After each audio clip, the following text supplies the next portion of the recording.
Olá, católicos! Tudo bem, pessoal? Estamos aqui mais uma vez no nosso instante diário de retiro quaresmal, aquele minuto em que a gente para poder pensar nas considerações que Santo Afonso de Ligório nos deixou no seu livro Preparação para a Morte, o livro que nós estamos meditando na quaresma deste ano. Hoje nós estamos na 15ª consideração. E ele vai tratar de um tema bastante recorrente no nosso tempo, que se chama da malícia do pecado mortal. Porque às vezes a gente fala, é um pecadinho de nada, pega nada, tá tudo bem. Não tá não. E hoje a gente vai descobrir e aprender por quê. Vamos lá? Em nome do Pai, do Filho e do Espírito Santo. Amém. Vinde, Espírito Santo, vinde por meio da poderosa intercessão do Imaculado Coração de Maria, vossa amadíssima esposa. Consideração 15ª. Da malícia do pecado mortal. Filhos criei e engrandeci-os, mas eles me desprezaram. Ponto 1º. Que faz aquele que comete pecado mortal? Injuria a Deus, desonra-o e, no que depende dele, cobre-o de amargura. Primeiramente, o pecado mortal é uma ofensa grave que se faz a Deus. A malícia de uma ofensa, diz Santo Tomás, se mede pela pessoa que a recebe e pela pessoa que a comete. A ofensa feita a um simples particular é sem dúvida um mal, mas constitui delito maior se é feita a uma pessoa de alta dignidade, e muito mais grave quando visa o rei. E quem é Deus? É o Rei dos Reis. Deus é a majestade infinita, perante quem todos os príncipes da terra e todos os santos e anjos do céu são menos que um grão de areia. Diante da grandeza de Deus, todas as criaturas são como se não existissem. Eis o que é Deus. E o homem, o que é? Responde São Bernardo: saco de vermes, pasto de vermes, que cedo o hão de devorar. O homem é um miserável que nada pode, um cego que nada vê, pobre e nu que nada possui. E este verme miserável se atreve a injuriar a Deus? Exclama o mesmo São Bernardo. Com razão, pois, afirma o doutor angélico, Santo Tomás de Aquino, que o pecado do homem contém uma malícia quase infinita. Por isso, Santo Agostinho chama absolutamente o pecado de mal infinito. Daí se segue que todos os homens e todos os anjos não poderiam satisfazer por um só pecado, mesmo que se oferecessem à morte e ao aniquilamento. Deus castiga o pecado mortal com as penas terríveis do inferno. Contudo, esse castigo é, segundo dizem todos os teólogos, citra condignum, isto é, menor que a pena com que tal pecado deveria ser castigado. Daqui dá para ver, né? Se passar a eternidade no inferno é só na dica de nada, por um único pecado mortal com o qual ofendemos a Deus, imagina o que não deve ser isso, o que não é, de fato, o pecado mortal. E, na verdade, que pena bastará para castigar como merece um verme que se rebela contra seu Senhor? Somente Deus é Senhor de tudo, porque é o Criador de todas as coisas. Por isso, todas as criaturas lhe devem obediência. Obedecem-lhe os ventos e os mares. O fogo, o granizo, a neve e o gelo executam suas ordens. Mas o homem, quando peca, que faz senão dizer a Deus: Senhor, não quero servir-te. O Senhor lhe diz: não te vingues, e o homem responde: quero vingar-me. Não te aposses dos bens alheios e deseja apoderar-se deles. Abstente do prazer impuro e não se resolve a privar dele. Não se resolve a privar-se dele. O pecador fala a Deus do mesmo modo que o ímpio Faraó, quando Moisés lhe comunicou a ordem divina de que desse liberdade ao povo de Israel. Aquele temerário respondeu: Quem é o Senhor para que eu obedeça sua voz? Não conheço o Senhor, disse o Faraó. O pecador diz a mesma coisa: Senhor, não te conheço. Quero fazer o que me agrada. Em suma, na presença de Deus mesmo lhe falta o respeito e se afasta dele, e nisso consiste propriamente o pecado mortal, o ato com que o homem se alheia de Deus. Disto se lamentava o Senhor, dizendo: Ingrato foste, tu me abandonaste. Eu jamais quisera apartar-me de ti, tu me voltastes as costas. Deus declarou que aborrece o pecado, de modo que não pode deixar de aborrecer a quem o comete. Quando o homem peca, ousa declarar-se inimigo de Deus e combate frente a frente contra ele. E dirias se visse uma formiga a lutar com um soldado. Deus é esse onipotente Senhor que, com um ato de sua vontade, arrancou do nada o céu e a terra. E se quisesse, por um sinal seu, poderia aniquilá-los. O pecador, quando consente no pecado, levanta a mão contra Deus e, com o colo erguido, isto é, com orgulho, corre a insultar a Deus. Arma-se de grossa cerviz, símbolo de ignorância, e exclama: Que grande mal é o pecado que fiz! Deus é bom e perdoa os pecadores. Que injúria! Que temeridade! Que cegueira tão grande! Ainda mais nos nossos dias, em que muitos de nós tratam a Deus como se ele fosse, com perdão da palavra, um idiota, né? E assim, não, Deus perdoa tudo. É verdade, desde que a gente se arrependa. Afetos e súplicas. Vamos rezar juntos. Eis-me aqui, meu Deus. A vossos pés está o rebelde temerário que tantas vezes em vossa presença se atreveu a vos injuriar e a vos voltar as costas, mas agora implora a vossa piedade. Vós, Senhor, dissestes: clama a mim e te ouvirei. Reconheço que o inferno é pouco castigo para mim, mas sabeis que tenho maior dor de vos ter ofendido, ó bondade infinita, que se tivesse perdido tudo o que me pertence sem excetuar a vida. Perdoai-me, Senhor, e não me permitais que vos torne a ofender. Haveis esperado por mim, a fim de que vos amasse e bendissesse para sempre vossa misericórdia. Ó, assim eu vos amo e bendigo, e espero que pelos merecimentos de meu Senhor Jesus Cristo, nunca mais me separe do vosso amor. Ele me livrará do pecado no futuro. Dou-vos mil graças pelas luzes e pelo desejo que me dais de amar-vos sempre. Tomai posse de todo o meu ser, alma, corpo, faculdades, sentidos, vontade e liberdade. Sou vosso, salvai-me. Sois o único bem, o único amável, sede meu amor. Dai-me fervor vivíssimo no nosso amor, pois, já que tanto vos ofendi, não me pode bastar o amor simples, mas um desejo de amar-vos muito, a fim de compensar as ofensas que vos fiz.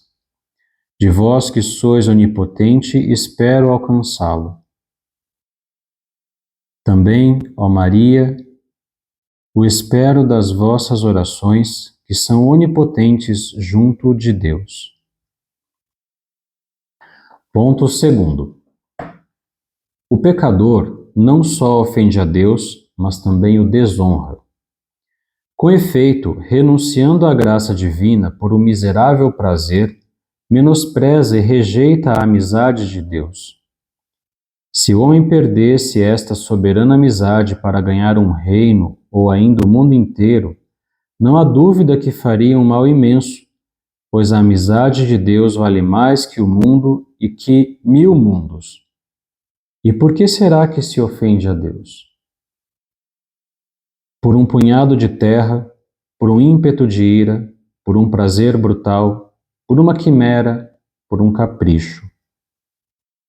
Quando o pecador começa a deliberar consigo mesmo se deve ou não dar consentimento ao pecado, toma, por assim dizer, em suas mãos a balança e se põe a considerar o que pesa mais, se a graça de Deus ou a ira, a quimera, o prazer.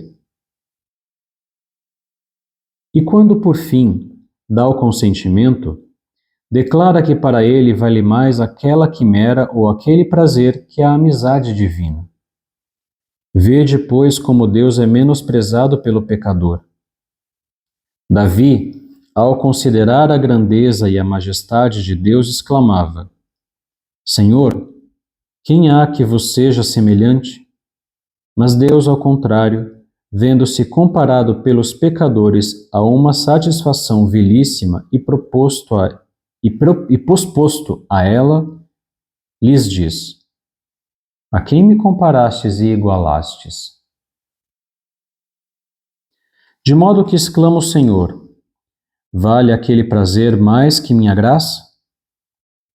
Não terias pecado se soubesses que ao cometê-lo perderias uma das mãos ou 10 escudos, ou menos, talvez. 10 escudos aqui é uma moeda da época de Santo Afonso, né? Então, um dinheiro. Assim, diz Salviano, só Deus parece tão vil a teus olhos que merece ser posposto a um ímpeto de cólera, a um gozo indigno. Além disso, quando o pecador, para satisfazer qualquer paixão, ofende a Deus, converte em sua divindade essa paixão, porque nela põe o seu último fim. Assim diz São Jerônimo, aquilo que alguém deseja, se o venera, é para ele um Deus. Vício no coração é ídolo no altar. Do mesmo modo, diz Santo Tomás, se amas os prazeres, estes são teu Deus. E São Cipriano, tudo quanto o homem antepõe a Deus, converte-o em seu Deus. Quando Jeroboão se revoltou contra o Senhor, procurou levar consigo o povo à idolatria, e apresentando os ídolos, disse-lhes: Aqui estão, Israel, os teus deuses. De modo semelhante procede o demônio. Apresenta ao pecador os prazeres e lhe diz: Que tens que ver com Deus? Eis aqui o teu Deus, é esta paixão, este prazer. Toma-os e abandona a Deus. É isto o que faz o pecador, dando o seu consentimento. Adora no seu coração o prazer em lugar de Deus.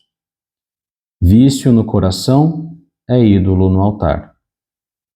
Se ao menos os pecadores não desonrassem a Deus em sua presença, mas injuriam-no e o desonram face a face, porque Deus está presente em todos os lugares. O pecador o sabe, e apesar de tudo, atreve-se a provocar o Senhor na mesma presença divina. Afetos e súplicas. Vamos rezar juntos. Vós, Senhor, sois o bem infinito e muitas vezes vos hei preterido por vil prazer que apenas gozado logo desaparece.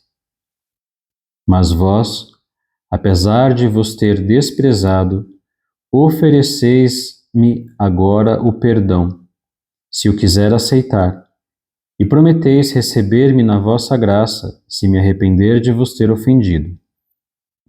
Sim, meu Senhor, dói-me de todo o coração toda ofensa, e detesto meus pecados mais que todos os males. Retorno a vós, e espero que me recebereis e me abraçareis como a um filho. Agradeço-vos, ó infinita bondade. Ajudai-me, Senhor, e não permitais que novamente vos afaste de mim. Não deixará o inferno de tentar-me, mas vós sois mais poderoso que ele.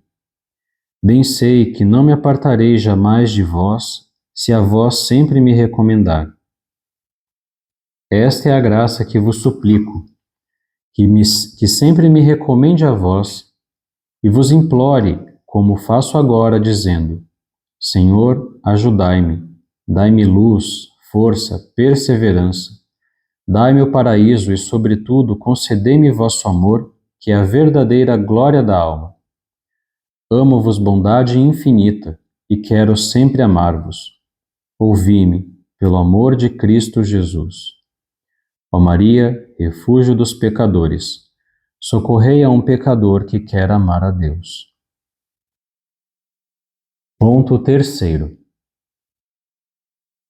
O pecador injuria, desonra a Deus, e no que toca à sua parte o cobre de amargura, pois não há amargura mais sensível do que ver-se pago com ingratidão pela pessoa amada em extremo favorecida.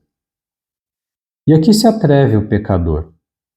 Ofende ao Deus que o criou e tanto o amou, que deu por seu amor o sangue e a vida, e o homem o expulsa de seu coração ao cometer um pecado mortal. Deus habita na alma que o ama. Se alguém me ama, meu Pai o amará, e viremos a ele e faremos nele nossa morada. Notai a expressão, faremos morada. Deus vem a essa alma e nela fixa sua mansão, de sorte que não a deixa, a não ser que a alma o expulse. Não abandona se não é abandonado, como diz o Concílio de Trento. E já que sabeis, Senhor, que aquele ingrato há de expulsar-vos, por que não o deixais desde já? Abandonai-o, parti antes que vos faça tão grande ofensa. Não, diz o Senhor. Não quero deixá-lo, senão esperar que ele formalmente me despeça. Deus nunca desiste da gente. Tá vendo? Sempre acredita em nós. Que nós podemos nos converter de maus a bons, de réprobos e condenados àqueles que aderem à sua, que se convertem a Ele para sermos salvos e sermos santos pelas suas mãos e aos seus olhos. Assim, quando a alma consente no pecado, diz a seu Deus: Senhor, apartai-vos de mim. Não o diz por palavras, mas de fato, como adverte São Gregório. Bem sabe o pecador que Deus não pode harmonizar com o pecado. Bem vê que, pecando, obriga Deus a afastar-se dele. Rigorosamente, é como se lhe dissesse: já que não podeis ficar com meu pecado e tendes de afastar-vos de mim. Ide quando vos aprouver, e expulsando a Deus da alma, deixa entrar o inimigo, que dela toma posse. Pela mesma porta por onde sai Deus, entra o demônio. Então vai e leva consigo outros 7 espíritos piores do que ele, entram e moram ali. Ao batizar-se um menino, o sacerdote exorciza o inimigo dizendo-lhe: sai daqui, espírito imundo, e dá lugar ao Espírito Santo. Porque a alma do batizado, ao receber a graça, converte-se em templo de Deus. Quando, porém, o homem consente no pecado, efetua precisamente o contrário, dizendo a Deus que reside na sua alma: sai daqui, Senhor, e cede lugar ao demônio. É disto que se queixa o Senhor a Santa Brígida quando lhe diz que, ao despedi-lo, o pecador procedia como aqueles que expulsassem o seu rei do próprio trono. Sou como um rei banido de seu próprio reino, elegendo-se em meu lugar um péssimo ladrão. Que mágoa não sentiríeis se recebesseis grave ofensa de uma pessoa a quem tivesseis feito grande benefício? Essa é uma pergunta para nós, né? Se a gente tivesse feito um bem grande para alguém, quem quer que seja se alguém nos paga com uma ofensa grave, como é que a gente ia se sentir? Certamente mal, né? Muito mal. E esta mesma mágoa causais a Deus, que chegou a dar sua vida para vos salvar. Clama ao Senhor a dar sua vida para vos salvar. Clama o Senhor a dar sua vida para vos salvar. Clama ao Senhor à terra e ao céu, para que se compadeçam dele à vista da ingratidão com que o tratam os pecadores. Ouvi, ó céus, tu, ó terra, escuta. Filhos criei e engrandeci, mas eles me desprezaram. Em suma, os pecadores afligem com seus pecados o coração do Senhor. Deus não está sujeito à dor, mas como disse o padre Medina, se fosse suscetível de sofrer, um só pecado mortal bastaria para o fazer morrer, pelo infinito pesar que lhe causaria. Assim, pois, afirma São Bernardo, o pecado, quanto em si é, dá a morte a Deus. De modo que o pecador, ao cometer um pecado mortal, fere, por assim dizer, a seu Senhor e nada omite para tirar-lhe a vida, se pudesse. Segundo a expressão de São Paulo, calca aos pés o Filho de Deus e despreza tudo o que Jesus Cristo fez e sofreu para tirar o pecado do mundo. Fetos e súplicas. Vamos rezar juntos. Assim, meu Redentor, todas as vezes em que pequei, vos expulsei de minha alma e fiz tudo para vos tirar a vida, se pudesseis morrer. Ouço-vos dizer, que mal te fiz ou em que te contristei para me causares tantos desgostos. Perguntais-me, Senhor, que mal me fizestes. Destes-me o ser, morrestes por mim. É este o mal que me haveis feito. Que hei de responder, confesso, Senhor, que mereci 1000 vezes o inferno, e que muito justamente já me poderias ter condenado a ele. Lembrai-vos, porém, do amor que vos fez morrer por mim na cruz. Lembrai-vos do sangue que por meu amor derramastes. Tende compaixão de mim. Mas já sei, Senhor, não quereis que desespere, e me dizeis que estais à porta de meu coração, deste coração que vos expulsou, e que bateis nele com vossas inspirações para entrar, pedindo-me que vos abra. Sim, meu Jesus, estou resolvido a apartar-me do pecado. Dói-me de todo o coração de vos ter ofendido e vos amo sobre todas as coisas. Entrai, meu amor, a porta está aberta, entrai e não vos afasteis mais de mim. Abrasai-me com vosso amor e não permitais que torne a separar-me de vós.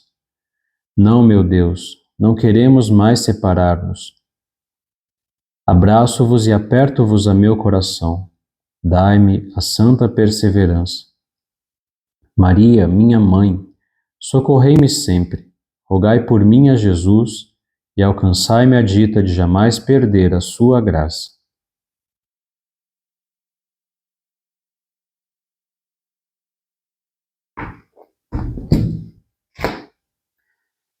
Hoje é o sábado da segunda semana da Quaresma, né?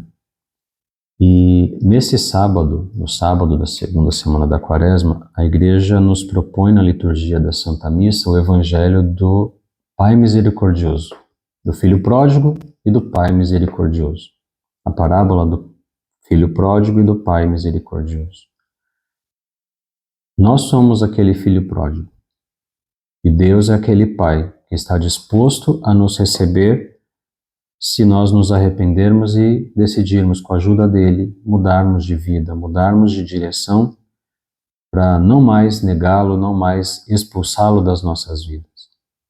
Vamos então, encerrando esse instante de nosso retiro diário nessa Quaresma, vamos rezar pelos nossos entes queridos falecidos, pelas almas de todos os nossos irmãos que estão no purgatório, e também por nós, por aqueles que amamos, por aqueles a quem não amamos, por aqueles que nos odeiam, por todos os que precisam de conversão neste mundo, todos os que estão vivos neste mundo, todos aqueles que são agonizantes, que estão às portas da morte, todos aqueles que não conhecem a Deus, todos aqueles que o negam. Vamos pedir para eles e para nós, principalmente para nós, que por conhecermos a Deus temos culpa maior, porque conhecendo o amor de Deus nós muitas vezes o negamos, não é? Então, vamos pedir para todos nós que o bom Deus nos converta, nos salve, nos santifique e nos ajude a sermos seus amigos de verdade nesta vida, sem jamais pisotearmos o seu amor, sem jamais cedermos ao pecado que tanto o fere e que ele não merece, né? Não merece de nós. Tanto fez por nós, tanto faz por nós, nós devemos ser gratos e a Ele amar e oferecer as nossas vidas por gratidão, com todo o amor que um bom pai merece de seus filhos. Pai nosso que estais nos céus, santificado seja o vosso nome. Venha a nós o vosso reino, seja feita a vossa vontade, assim na terra como no céu. O pão nosso de cada dia nos dai hoje, perdoai-nos as nossas ofensas, assim como nós perdoamos a quem nos tem ofendido, e não nos deixeis cair em tentação, mas livrai-nos do mal. Amém. Ave Maria, cheia de graças, o Senhor é convosco. Bendita sois vós entre as mulheres, e bendito é o fruto do vosso ventre, Jesus. Santa Maria, Mãe de Deus, rogai por nós, pecadores, agora e na hora de nossa morte. Amém. Glória ao Pai, ao Filho e ao Espírito Santo, como era no princípio, agora e sempre, por todos os séculos dos séculos. Amém. Ó meu Jesus, perdoai-nos, livrai-nos do fogo do inferno, levai as almas todas para o céu e socorrei principalmente as que mais precisarem. Ó sangue e água que jorrastes do coração de Jesus, como fonte de misericórdia para nós, eu confio em vós. Jesus, eu confio em vós. Ó sangue e água que jorrastes do coração de Jesus como fonte de misericórdia para nós, eu confio em vós. Jesus, eu confio em vós. Ó sangue e água que jorrastes do coração de Jesus como fonte de misericórdia para nós, eu confio em vós. Jesus, eu confio em vós. Jesus manso e humilde de coração, fazei o nosso coração semelhante ao vosso. Santo anjo do Senhor, meu zeloso guardador, se a ti me confiou a piedade divina, sempre me rege, me guarda, me governa, me guia, me ilumina. Amém. Santo Afonso Maria de Ligório, rogai por nós. São Pio de Petreutina, rogai por nós. Sagrada Família de Nazaré, Jesus, Maria e José, nossa família vossa é, rogai por nós que recorremos a vós.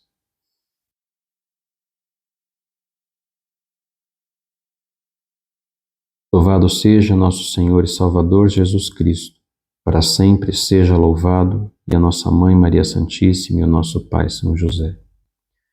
O Senhor Todo-Poderoso nos abençoe e nos guarde, nos livre de todo mal, nos conduza à vida eterna, nos conceda dias e noites tranquilos e no fim da vida uma morte santa.